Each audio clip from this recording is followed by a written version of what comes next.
Absolutely should. I mean, we have got to move where the market's moving, baby, and where it's moving is analog. All right. So do it with me, Bob. Yeah. 1, 2, 3. Welcome to the Making Sales Social podcast, featuring the top voices in sales, marketing, and business.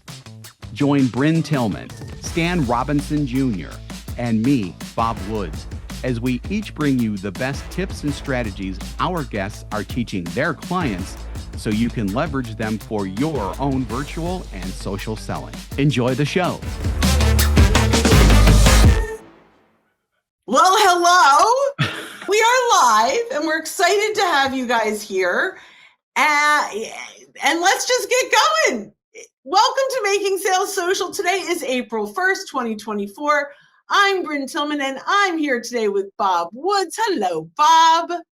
Bryn, how you doing?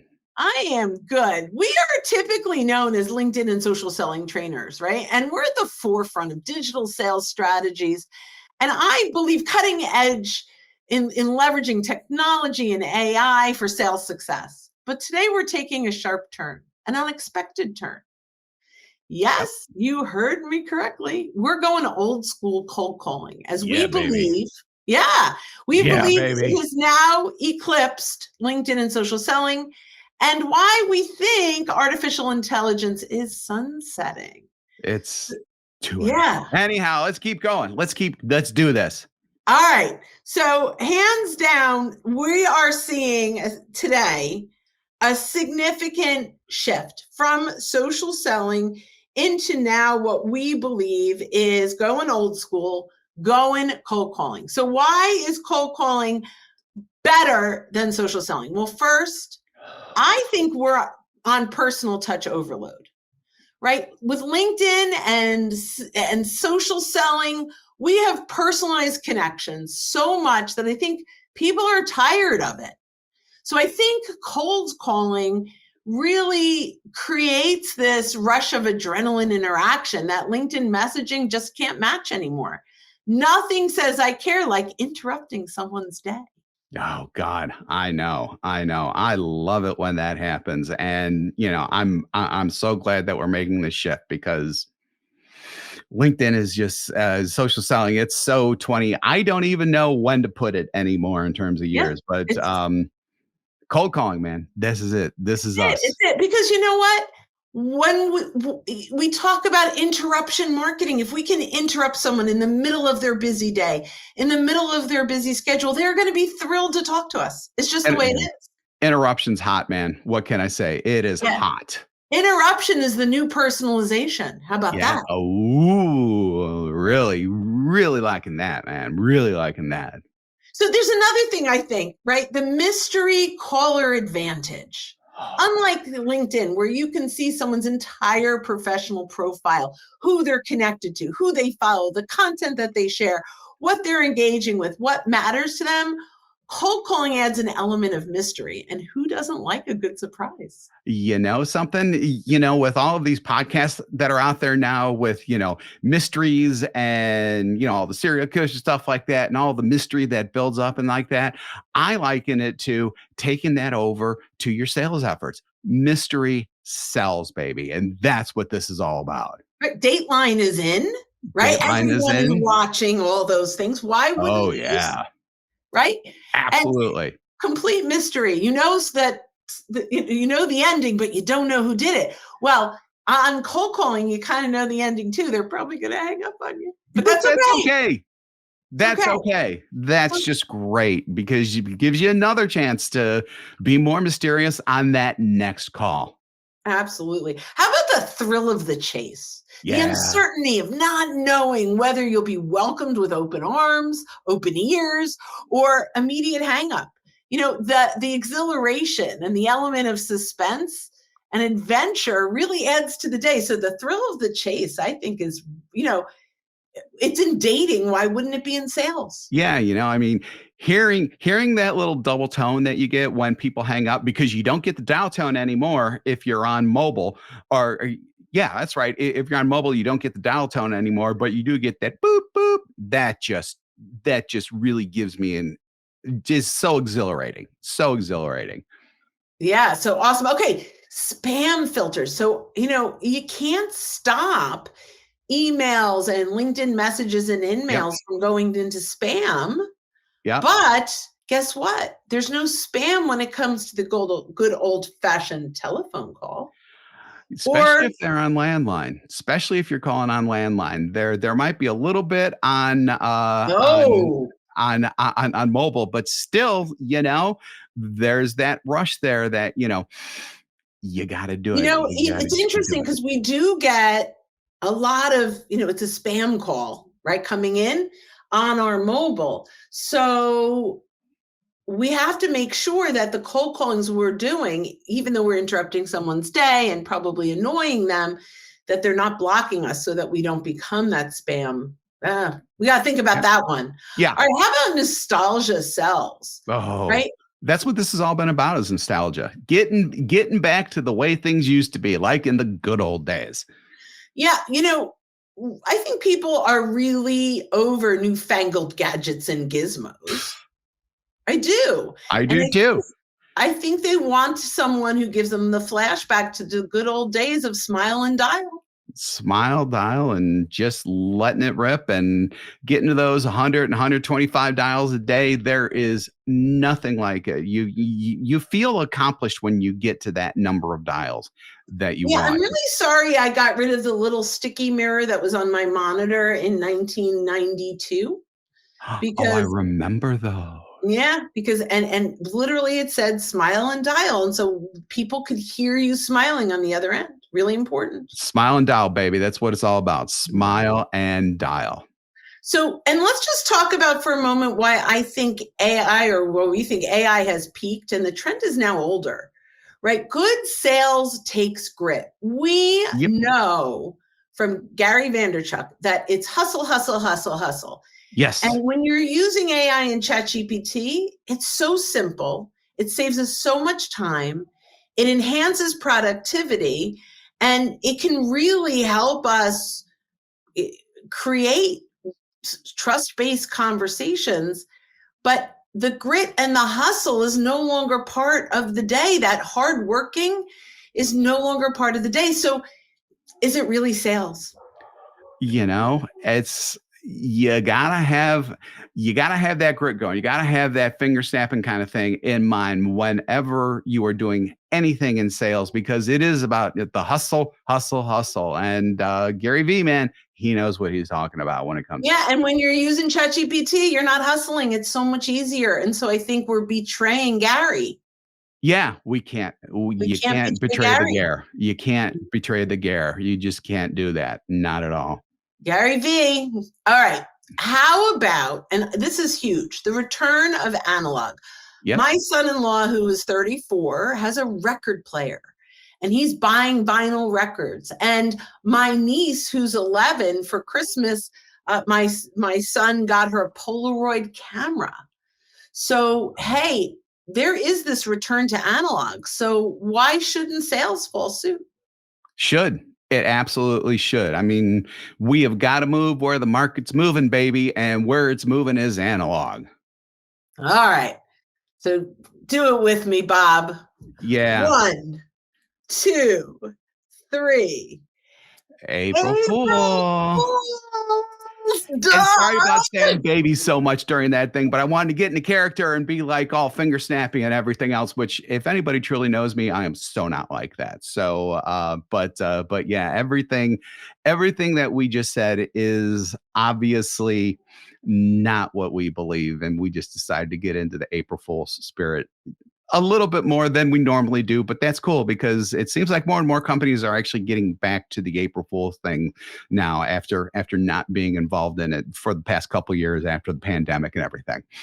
I'm loving April Fools. Actually, Gunnar and I did something like this last year. Yeah. You guys did it last year, and that went well too. Absolutely. So let's just talk quickly about why social selling is important, and we do this every week. But yes. I'm just going to quickly run through the list. We don't have to discuss it too much. Yep. But enhanced sales intelligence, social proximity selling to targeted outreach, So LinkedIn, you target, you know who you're talking to. You could see if they're there. You could see who is there at the company. Building rapport and relationships, you get to really, you slow down the outreach. They get to know you, increase visibility and reach, ability to nurture your targeted connections. Because of the little green circle, the green light, or the green light with the white dot, you know when they're online. Mm-hmm. Social selling reduces intrusiveness. Thank Yes, you. intrusiveness. I Yes. love the English language. It's just a little difficult. Even for us native Scalability, speakers sometimes. time, and resources. And by the way, and this is what we can talk about a little bit, and I'll throw this to you. AI is at its infancy. If you aren't leveraging it for the following, you will fall behind. So talk about personalized outreach messages. Okay, I'm going to start that one over. Talk about personalized outreach messages on platforms like LinkedIn. So personalized messaging goes way beyond using the person's first name.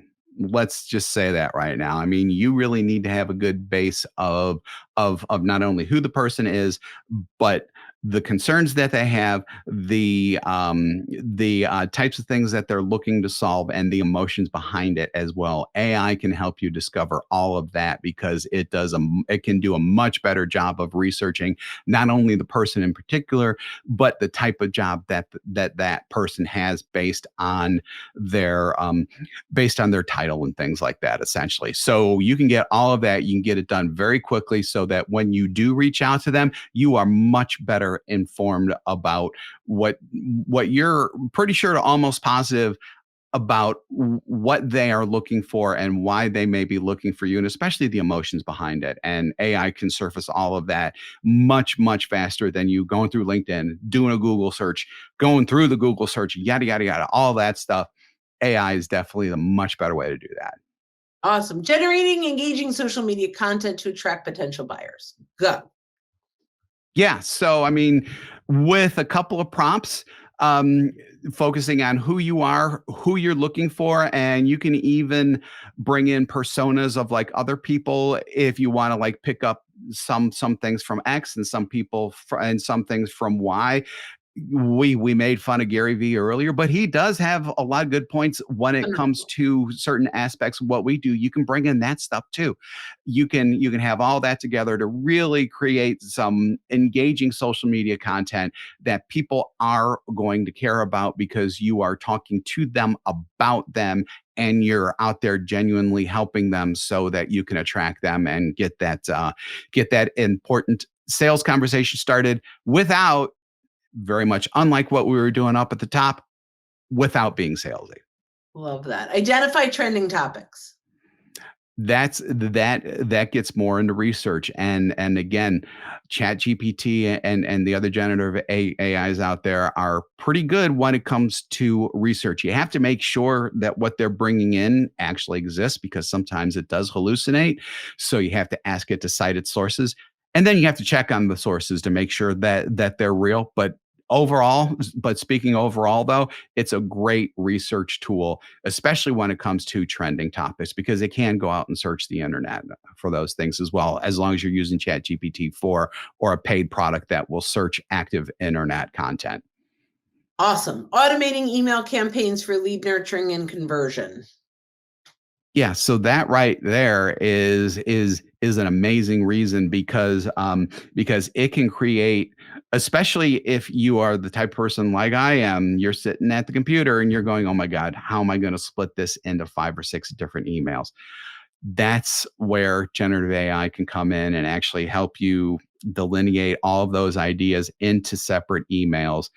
And then you just load them up into your email campaign. Sometimes, depending on what you're using for email campaigns, there may be an AI in that, or it may interface with ChatGPT. There's all different permutations. God, I can't say that word. Permutations out there, but it can all be done much, much easier and much more efficiently so that you can actually focus on sales. So one of the things I love about automating email campaigns, and we have a 5, just for our library members, we have a 5-day campaign going out. We kind of have a big announcement this week. And so there's some things that are coming out. And so we had a goal, right? And our team went out to ChatGPT, and here's the goal. We want a 5 marketing campaign, and we're editing it some. It wasn't perfect, but we have a 5-day campaign. And the hours that it saves is unbelievable. And you really want to tell it, like, here's my end goal. I want to make sure that we're giving free value, all these things, right? And that it ultimately will give you the 5 days with the subject line and all the other stuff. Yep. So Stan says ChatGPT Plus is one of the best investments you can make. Could not agree more. Could not agree more. And actually, before we go on with some of the other social science stuff, we do have a comment from when we were in April Fool's mode, but it is something that I do think is important.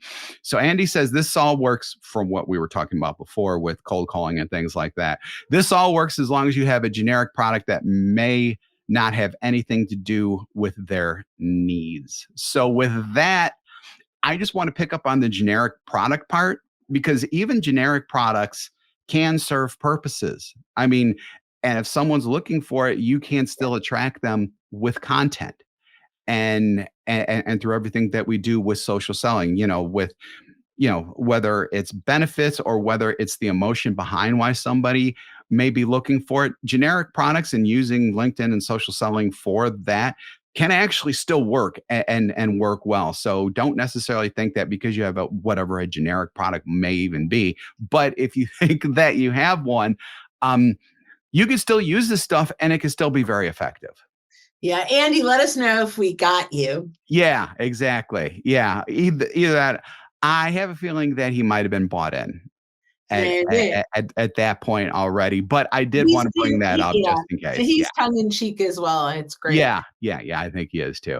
So we're not going to talk deeply in this, but AI can also help you create dynamic product descriptions and copy for your websites and chatbots. So Bob doesn't know this yet, but I'm exploring where we can upload all of our training into a chatbot that can now be part of our membership, where people can come in and ask us the questions in the chat bot. Oh, yeah, he said, yeah, we got him. We got him. Okay. All right. Yay, April Fool. Are we sorry for getting him? I'm not really sure how to feel about that. As long as he's not upset with us. Right, yeah. Just don't be mad with us, Andy. That's the only thing that we ask. This is all in fun.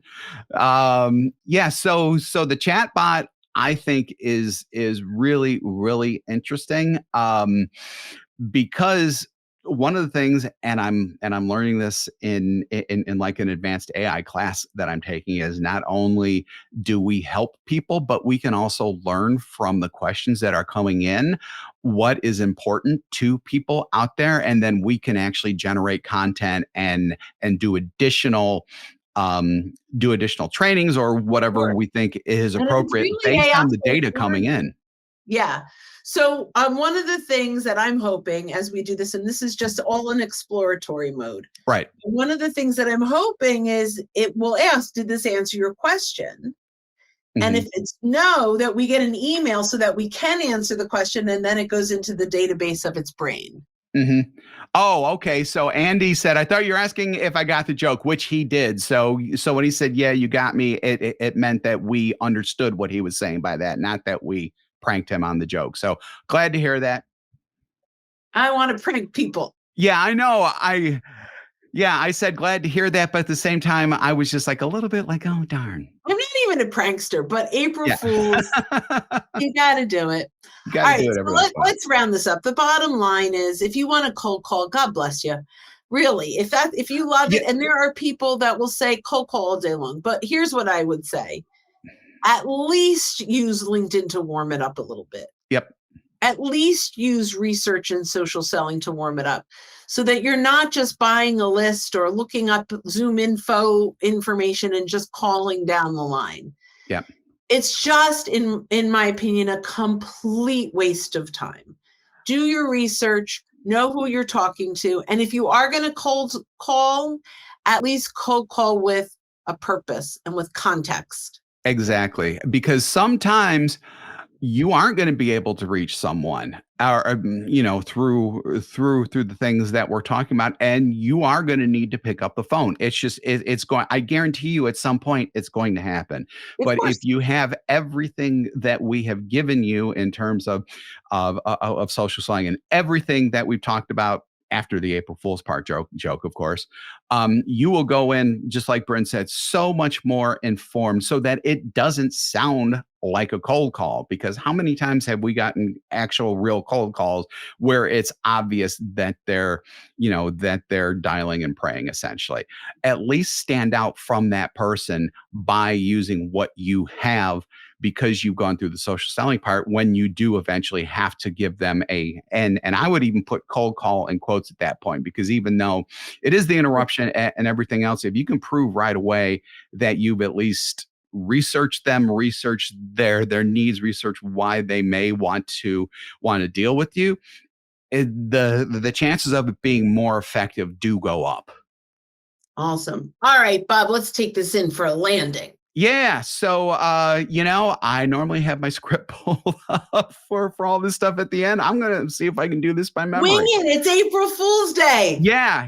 I know. I wasn't really thinking about that. So, if you're joining us live via any of our channels, we do this every week. So watch out for new subjects, which will be real subjects after this at this point. And we're normally on at this time as well. If you're joining us via our podcast, which means that you're listening to the recorded version of this, so you're probably scratching your head right now thinking, it's not April Fool's Day, it's a couple of weeks later. Well, we did this live on April Fool's Day. So, but if you're like that, go ahead and like and subscribe to the podcast. And if you want more information, and this is for everyone on our podcast, you can find it at socialsaleslink.com/podcasts. We do the live show every week. We also do interviews. Bryn and I and Stan do them all separately, where we talk with leaders and movers and shakers in sales, business, marketing, and all other types of areas. I like the movers and shakers myself. Movers and shakers. I may have to add that to the script. I kind of like that too. So with that, just remember, and there's no April Fools in this statement. When you are out and about this week, be sure to make your sales social. Thanks, Bye, guys. everybody. Have a great day. Bye-bye. And April Fools. Happy April. Don't miss an episode. Visit socialsaleslink.com/podcast. Leave a review down below. Tell us what you think, what you learned, and what you want to hear from us next. Register for free resources at linkedinlibrary.com. You can also listen to us on Apple Podcasts, Spotify, Stitcher, and Google Play. Visit our website, socialsaleslink.com, for more information.